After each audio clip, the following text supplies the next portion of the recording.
Welcome to Design Thinking Games, a gaming and user experience podcast. Card-carrying UXers Tim Broadwater and Michael Schofield examine the player experience of board games, pen and paper role-playing games, live-action games, and video games. Play through the backlog on your podcatcher of choice and on the web at designthinkinggames.com.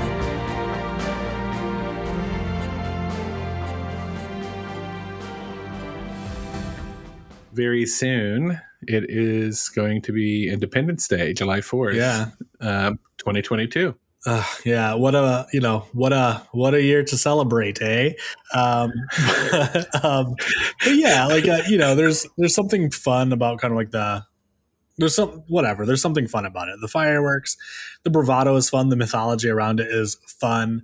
And I don't know. I think it just sort of happened that, oh no, July 4th happens to be one of our release days. We saw that it was coming up, and you and I started throwing shit around and stumbled on what I think is like a really common explorable trope in storytelling in general, but especially video games. So we started this chat going like hoorah, but there's hoorah. But part of the fun of that, is I guess to your point, this is a narrative that is like this kind of like machismo or whatever is a narrative that specifically July 4th, in the States is Independence Day, the movie Independence Day, which came after, the holiday. And it commemorates, the Declaration of Independence. It has a lot of historical context to it, but it's kind of become the celebration of victory, right? Yeah. Not just honoring and celebrating heroes, but the victory of heroes.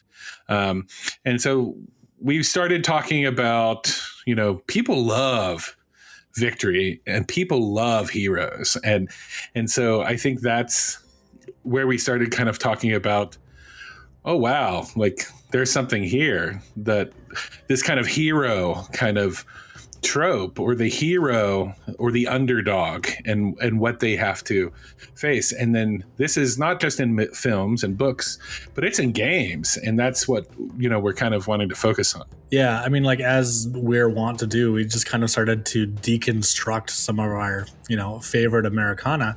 And, we kind of identified like a pattern that we see throughout games across all genres, namely that, there's this sort of like recipe for this specific kind of heroism where, the world is on the brink of destruction.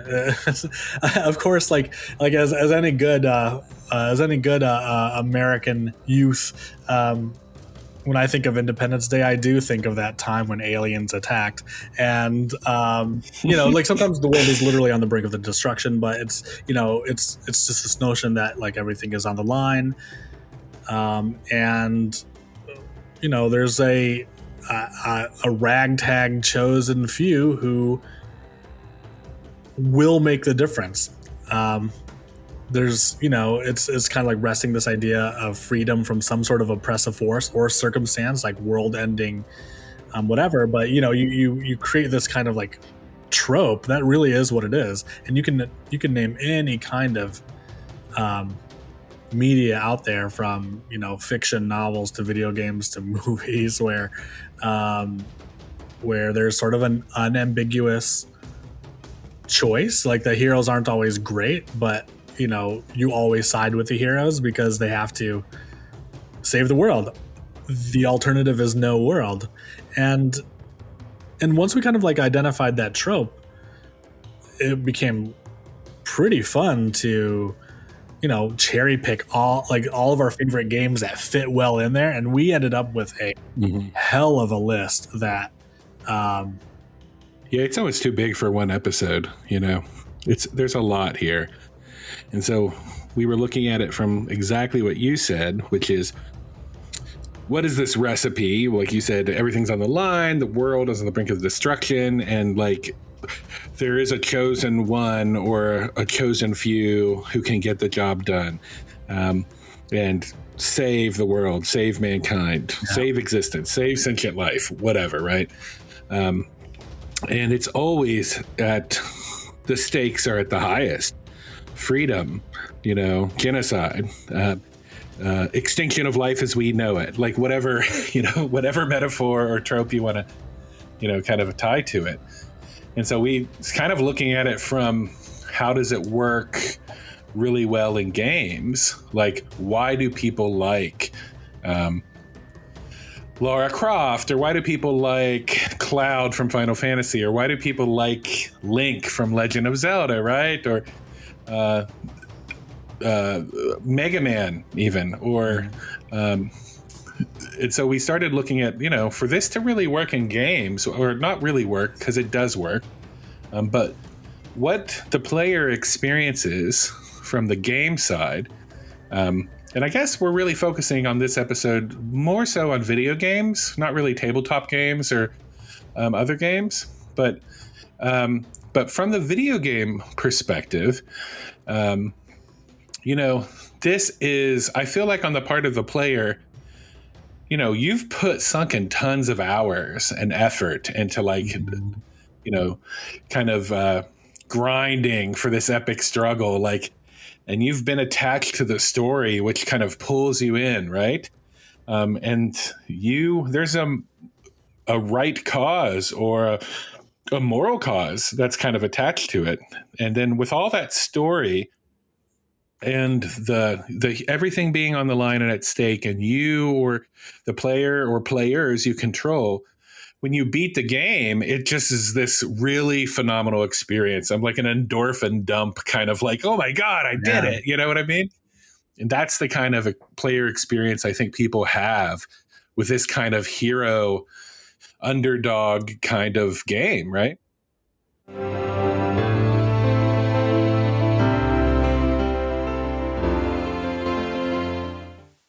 We are super privileged to be brought to you by Dice Tower Theater because our show is designed to tease apart mechanics and other aspects of game design so we can better understand why they impact us. But this wonkery didn't start because we were born middle-aged. It began with fandom and escapism. When we're throwing dice at the table, we're not hyper-focused on reasons why someone gets advantage. We are the there. Blue flame has the great risk, correct? Are you sure, Sophie? I foresee a path you can understand, let alone tread, but you will have to walk yourself. As they venture into their fourth season, over 12 hours of story, Dice Tower Theater rekindles that original feeling we get.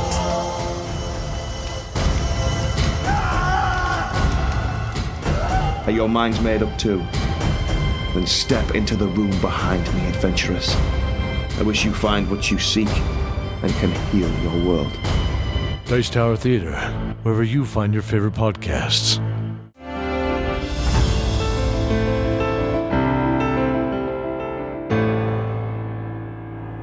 This sort of like trope could be applied in a really cheesy way, but of course, our the super lists that we started generating are just full of examples of where it worked really well. The first kind of like component is just for like whatever, like at whatever scale there is a like the game begins or the story begins in the shadow of certain death, or there's a kind of impending doom that can be avoided, but that is always present, right? It's always on the horizon. It's always there. Last season, you played through Mass Effect. The game begins like within the first, like after the first mission, where you can see, the entire galaxy is at stake, right? Or we were talking about like different examples here. That whole idea of the threat, and that threat is in kind of like the 4th of July American lore is, of course, the British oppression and the danger for the revolutionaries and, declaring their independence, that begins a ticking clock, right? This could have gone, this could have ended at the end of a noose for, Washington and stuff like that.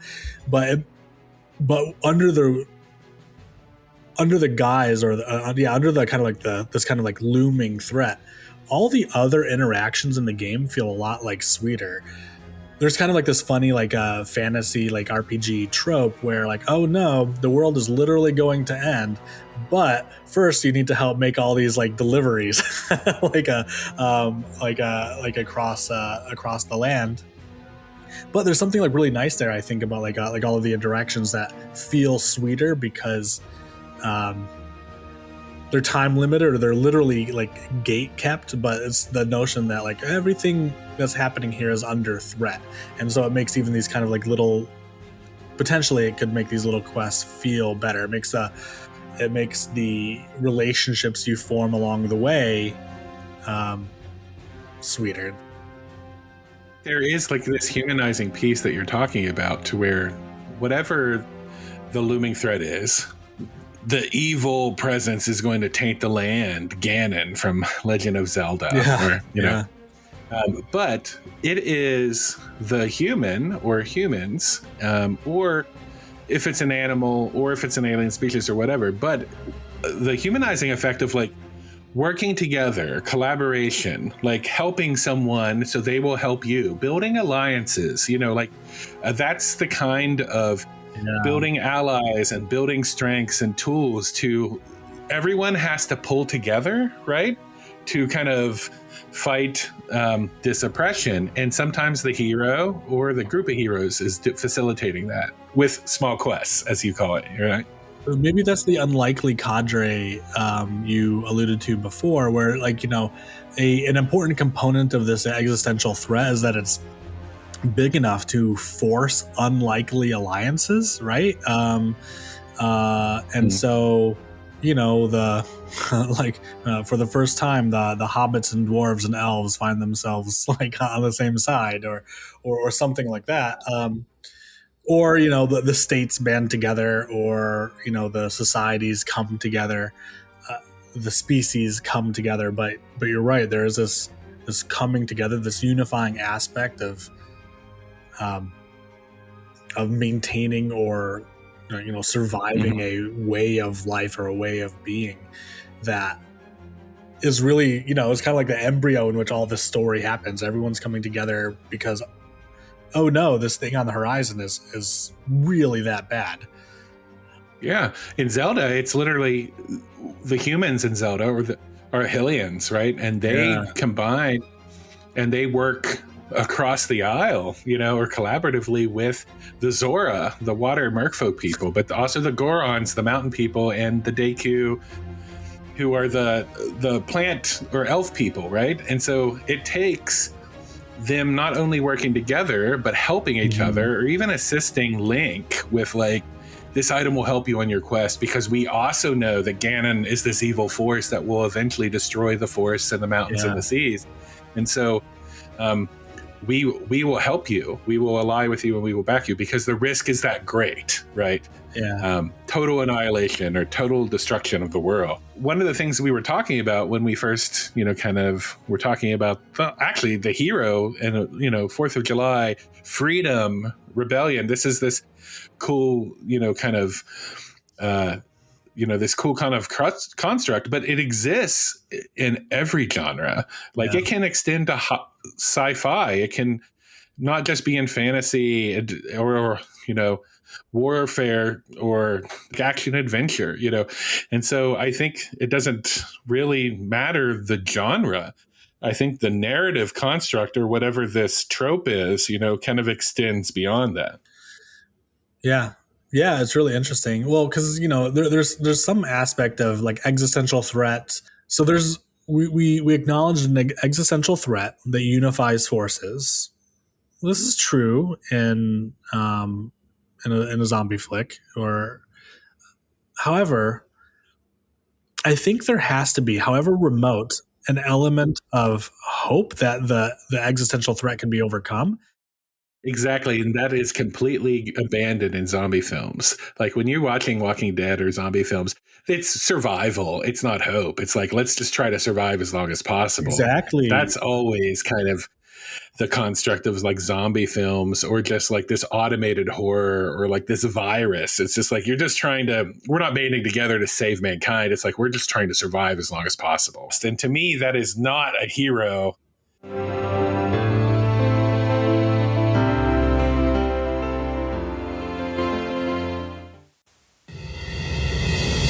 Guys, playtesting is hard. If you've ever done that, you know how much of a struggle it can be. And if you haven't, you need to. It's part of good game design. That's why I'm super happy that this season of Design Thinking Games is brought to you by Playtest Kit. Literally playtestkit.com, which is designed by Steve Bromley to help us draw reliable, evidence-based conclusions that inform our design decisions. It gives us all the templates and guidance that we need to test prototypes, recruit, pick the right method, interview people, write surveys, and most importantly, configure and analyze the data so that we can do something useful with it. So whether you've never run a playtest before or you're a pro, this kit is going to save you time and help you get more value from each test you run. So sign up for free resources or go to get the full kit at playtestkit.com. And for the rest of the season, this season only of Design Thinking Games, use the code DESIGNTHINKING to get 10% off. And let Steve know who sent you.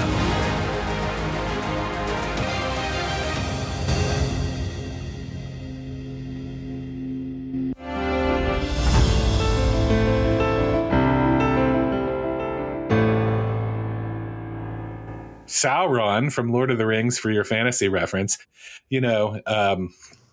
power, control, subjugation, slavery, like all of these, it's just like core evil. I think of like Dracula and like Castlevania, right? To where it's like, he is spreading evil across the land. He will turn everyone into his vampiric minions or their food. I mean, that is it. And only the Belmonts, like the famous vampire hunting family, can end him. I think you raise a great point in that, like, so it's not only that the existential threat has to be winnable, like you have to be able to overcome it, even if it's remote, is that the existential threat is also deliberate. There's nothing deliberate about the zombie horde. It's a virus that spreads and you're screwed, right? But Dracula is a deliberate evil. What I like about what you said about like the Belmonts, though, is that something that I think works interestingly, like a way that this kind of trope can be made a little bit unique, is that it's not really like time limited. So something like the Belmonts, you can resist the vampiric evil over generations, but I think it's resisting a deliberate, intelligent, existential threat that is a key component. If it's not intelligent, or if it's not deliberate, if for whatever reason you're fighting like capitalism, it's not the same thing, right? It's an existential threat, but there's no like kind of like deliberate subjugation there. Yeah, so I think there's definitely a part of defining like what the evil is, right? But then also from the hero side, I think there's always just this underdog aspect, right? You're just one elfin boy, or you're just one little hobbit, or you're just, in the case of, Metroid, to take this genre and apply it to sci-fi, Samus Aran, you're just one female bounty hunter. Yeah. How are you going to save the galaxy from this alien race, like Sigourney Weaver style, by killing the Metroids, which literally thrive? Their existence is sustained by draining the life force out of every sentient living being, So that cannot be allowed to stand. But how can one person do it?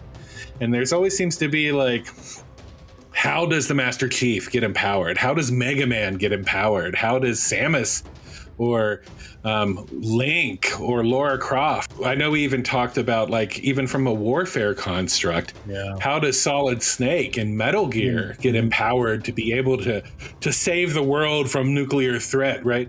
And you have to not only have like this crazy like backstory and be an underdog, but then you have to, along the way, work with people, get items, like level up and become the savior that sentient life or humanity or the galaxy needs, right? The underdog role is spot on, because like how do the colonials overcome the British Empire?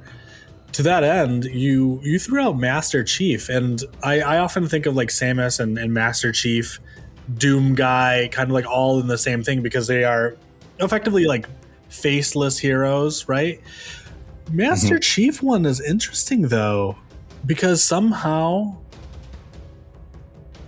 I'm trying to define this, but to me, like, there's something about the Halo franchise that, while epic, I really enjoy it. I don't know much, to be honest, about Master Chief. My understanding is that they've kind of used some alien tech, but he's genetically engineered, or he's like a super soldier like Captain America, he's right? a super soldier. There's something about Master Chief that is not the underdog. Like, Master Chief is the best of everything, right? And so there's something there missing. A specialist. Like Solid Snake is that from Metal Gear. He is literally the best. I guess that's true, right? So, maybe it's the idea of like overwhelming force, overwhelming odds. One of the big narrative elements of Master Chief that I always really liked is that a brief tangent on Spartans in the Halo franchise, but like, they are engineered. They're basically stolen as children, genetically engineered, rigorously trained, fatally. Only a certain percentage even survive the training. Augmented with extremely expensive, top of the line armor. And then oftentimes, given like accompanied by an artificial intelligence, and I wonder if that's like the sci-fi swerve, because what you just described, Samus Aran is like the best bounty hunter in the universe, right? Yeah. And then like for Mass Effect, the Shepherd, like he is in that. He's on a special track to become a secret agent of the galaxy or whatever. I can't remember the name of. Yeah, Mega Man, also from the sci-fi perspective. Like, the world is being taken over by giant evil robots from this evil person. And so we're making a robot savior who, when he destroys robots, he can absorb their power and use it for himself. Maybe that's what it is that the hero, like the threat scales with the hero, right? So even if you have like a Master Chief who survives many an encounter that he probably shouldn't have, it's still against the overwhelming threat to the entire civilized galaxy. And it's still, by virtue, it's still, it's still an underdog story.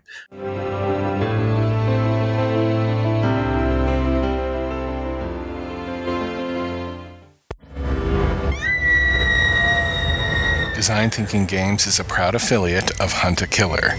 Enter the world of Hunt a Killer in their newest murder mystery season, Mallory Rock. This realistic murder mystery game delivers high-quality, handcrafted evidence that brings a fictional case to life. Can you solve a mystery with Hunt a Killer? Go to designthinkinggames.com/huntakiller or click on the banner at the bottom of our website.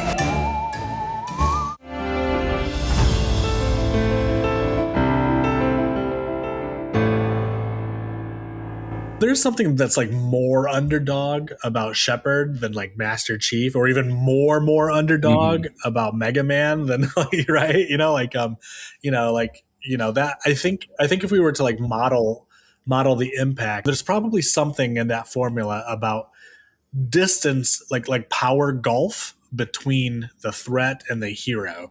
The further they are apart, the more unlikely the win, the obviously the greater the odds. And then, something like that. Yeah, I think there's definitely like an underdog. There's definitely like the unlikely hero, but the person who is also so skilled at what they do, they're the only person who can pull it off, right? And then I definitely think there's also this Captain Planet or Avatar the Airbender, like, you know, we have to change people's minds and hearts. We have to like convince different tribes to work together to understand that we have to fight together against this kind of epic evil. All of them are heroes, all different flavors and genres, maybe, and different backstories or specialities or underdogs, or maybe they're empowered because only the chosen one can pull the master sword, right? And that is the one that Hyrule, the goddess of Hyrule, thinks will save us all and defeat Ganon, and only Link can do that. And so I think one of the other things we started talking about were like different types of heroes, right? Which was like the unsung hero versus the chosen one, versus a band of like plucky adventurers thrown together to try to pull it off. Or a band of inglorious bastards, right? Who aren't plucky at all, right? So, yeah, or the failed hero or the anti-hero, you know? Like Batman. Like, dude, Batman is like dark AF, right? And he is like Spawn or like the Punisher. And sometimes the only way you can get the job done is just to be as brutal as, you know, just as the evil force. Now, those are not world like changing kind of things, but there's definitely something to be said about an anti-hero. Or how important is it in this kind of trope that you are able to identify with the hero? Because there are spectrums of ability to identify with. Maybe it's easier to identify, like, let's take a Batman because he has no powers, versus identify with a Spawn.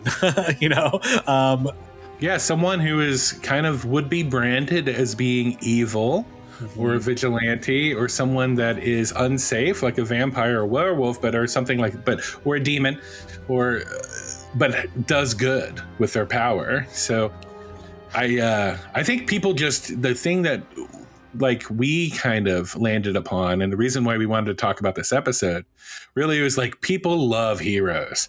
And I don't care what type of gamer you are, or what type of fandom you support. Like, the hero is something that any kind of player can get behind, right? Yeah. In no matter what form. Maybe it's a brutal anti-hero, or maybe it's the fantasy elf who's the chosen one, or maybe it's the sci-fi space hunter. But it's like, people love a hero. People love to love a hero. And also, from the player experience side, when you're playing the hero, when you're playing like a Cloud from like Final Fantasy, or you're playing like even a comedy swerve, which would be kind of like a Super Mario Brothers or a Sonic, or, you know, something, or a Ratchet and Clank, something that's just ridiculous. People love like overcoming that kind of evil force or brink of destruction where everything is on the line. And they love that reward, I think, from like when they succeed. Yes, they do. If you want to be a hero in someone's life, consider subscribing to our Patreon at patreon.com/designthinkinggames, where you can help two needy card-carrying UXers continue to produce this show. Every day, a card-carrying UXer goes hungry. Only you. We are. Perhaps you also heard like an excellent advertisement at the beginning, mid, or maybe after this, at the end of the episode. You should consider, if you have something to promote to a like-minded audience, consider advertising with us. We produce everything ourselves. They're all host-read. None of them are crappy. We do a lot of work to make sure that you sound great, and we're super affordable. So you can check that out at designthinkinggames.com/advertise. And lastly, if you have no bones to throw, and you can still star, heart, and favorite this episode on your podcatcher of choice. Everything you do to help boost the algorithm brings Design Thinking Games in front of more people. And if you're listening to this the day it releases, it's July 4th, and you are a United States citizen, try and enjoy it with friends and family. Have a happy and safe July 4th Independence Day. Thank you for listening to the Design Thinking Games podcast. You only have so much time, and it means a lot you shared it with us. To connect with your hosts, Michael or Tim, visit Design Thinking Games on TikTok, Twitch, and Twitter. DMs are open. You can also check out designthinkinggames.com, where you can request topics, ask questions, or see what else is going on. Until next time, game on.